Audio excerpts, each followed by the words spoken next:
This is the cheapest Korean barbecue you can find in Korea. And this is one of the most expensive Korean barbecue experiences in the entire country, featuring a multi-course, ultra-premium Hanu beef experience that looks like it belongs in a Michelin star kitchen. But in between, I'll be also trying one of Korea's everyday barbecue chains.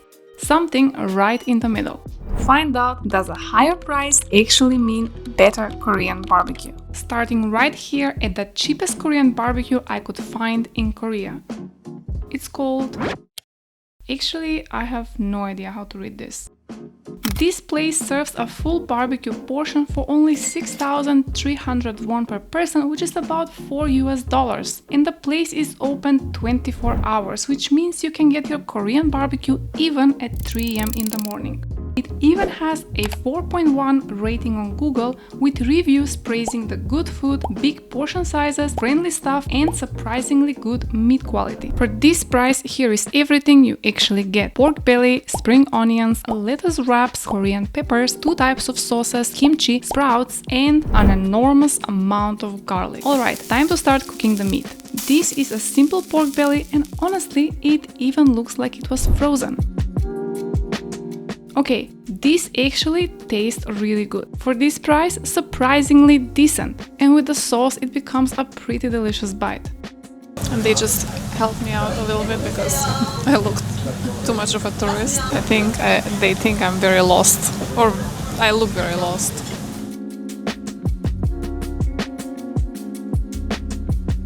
I had to get a portion for 3 people, even though I'm one. I think it's a lot of meat just for me. It's still very cheap. I wanna try this soup.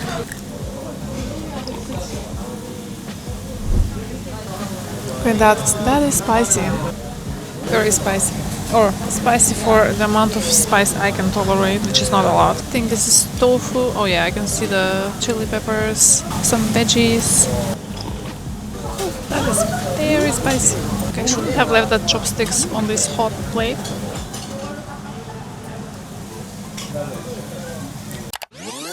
I should have left the chopsticks on this hot plate.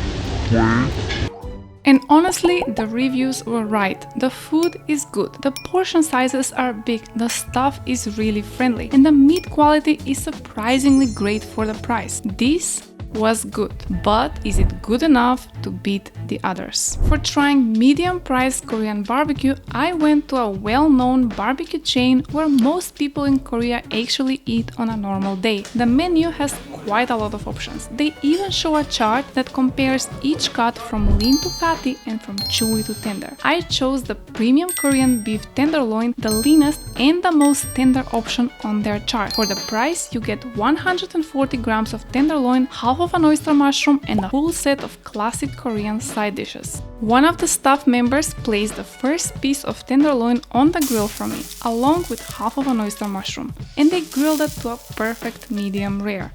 This is also how Koreans usually eat Korean barbecue. You take a lettuce or perilla leaf, add a slice of tenderloin, a piece of the mushroom, and some of the sides. You wrap and eat it in 1 or 2 bites. Okay, this is good. Like, very good. Like, very, very good. The meat is tender and juicy, and it really melts in your mouth like butter. Combined with the lettuce and all the sides, it all comes together into a very delicious bite. This potato egg salad is so creamy and has a nice mild taste which goes perfectly between the barbecue bites. Okay, well, this was mind-blowingly good. If the medium is already better than the cheapest, does that mean that the most expensive will be the best? Or did I already find my winner? Let's find out. This is Born and Bred, one of the most expensive Korean barbecue experiences you can have in Korea. Inside, the entire experience immediately feels quite fancy. This isn't just a restaurant, it is a Korean beef omakase. It is a 3-hour dining experience, 19 courses, all showcasing the finest premium Hanu beef and seasonal ingredients. And the price for all this, 380,000 won, which is about $270 US per person. That's more than what I usually spend on food for a whole week, so this should be good, or at least keep me full for an entire week. The first course is a warm beef broth served with 2 tiny dumplings balanced on a little wooden branch. One is filled with Hanu beef and ginseng, and the other one is filled with seasonal mushrooms. It's good. It's actually really good. Yeah, it's delicious. Now let's try the dumplings. They are both bursting with flavor, rich, savory and really well seasoned. And together with the broth they create this beautifully balanced, comforting, homey taste. The second course is a Hanu beef tartare between 2 seaweed chips, topped with caviar and micro garnishes, served on a polished bone. I'm not a big fan of beef tartare or any raw meat, so I am a little bit scared of this. But I am trusting the process.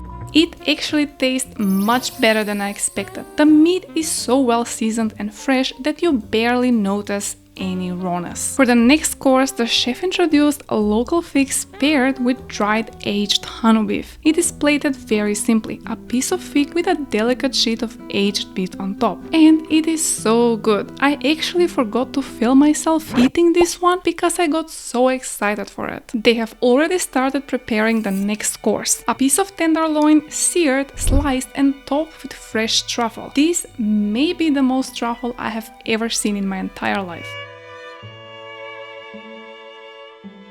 Wow, this tastes really good. It is insanely soft, melts like butter and it is just so tender.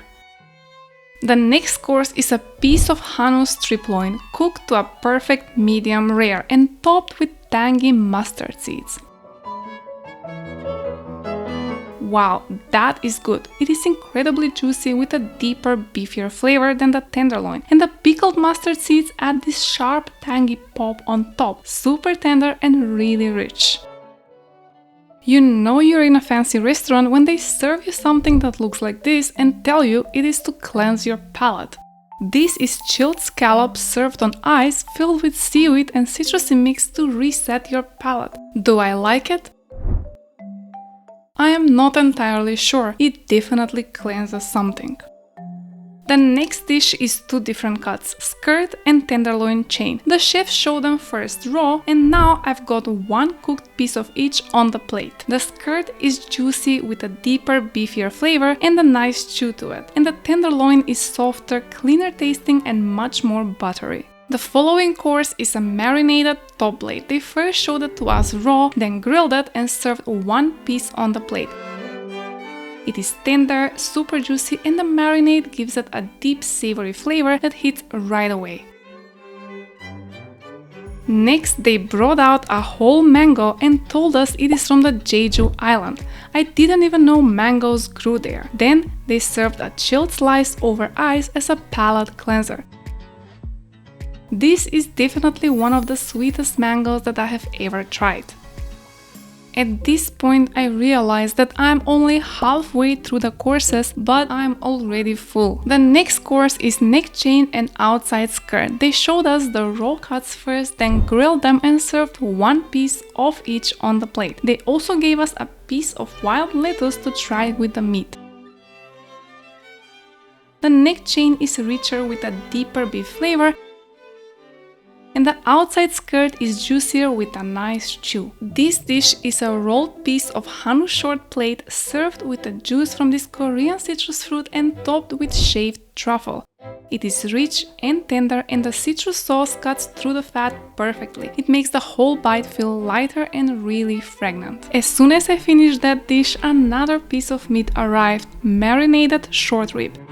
It is incredibly tender, really juicy, and the marinade gives it a sweet savory depth that hits right away. Next, they brought out this little parcel wrapped in paper and tied with twine. Inside the parcel is a piece of Hanu beef and a piece of white fish, brushed with sweet miso glaze and torched on top.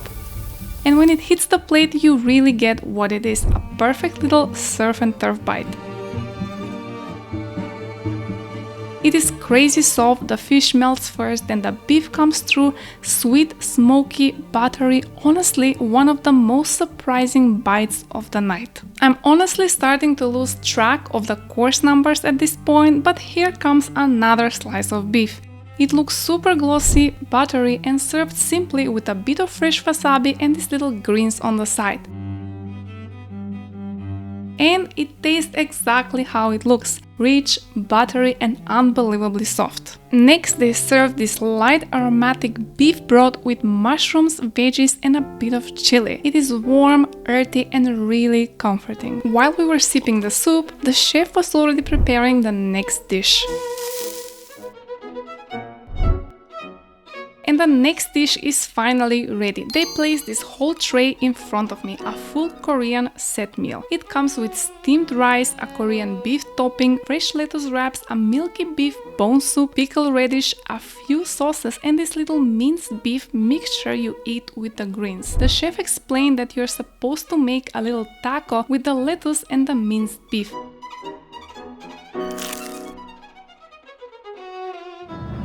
So good. Very delicious. Thank you. I wish I have a bigger stomach. The milky beef bone soup had me a little confused at first. It tastes like milk but also like beef broth at the same time, but it actually works. Overall, it is a really well balanced meal, but at this point I was way too full to finish everything. For the next course, the chef presented these two perfect looking burgers. Then he proceeded to cut them into the appropriate fine dining bites, which is of course a quarter of each. And now it is time to try it.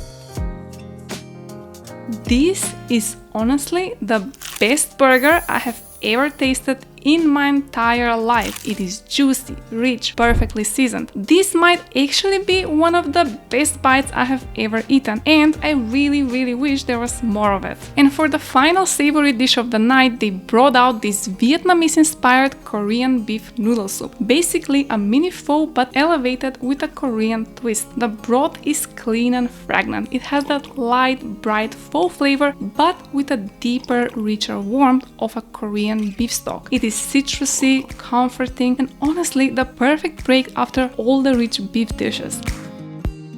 The noodles are soft, the beef melts and the whole bowl feels like a reset.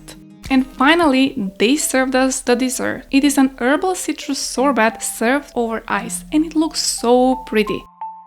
It tastes clean, bright, herbal and just really refreshing. Even the ice is nice. Honestly, when you pay this much for dinner, you will be eating the ice as well. I finished the ice.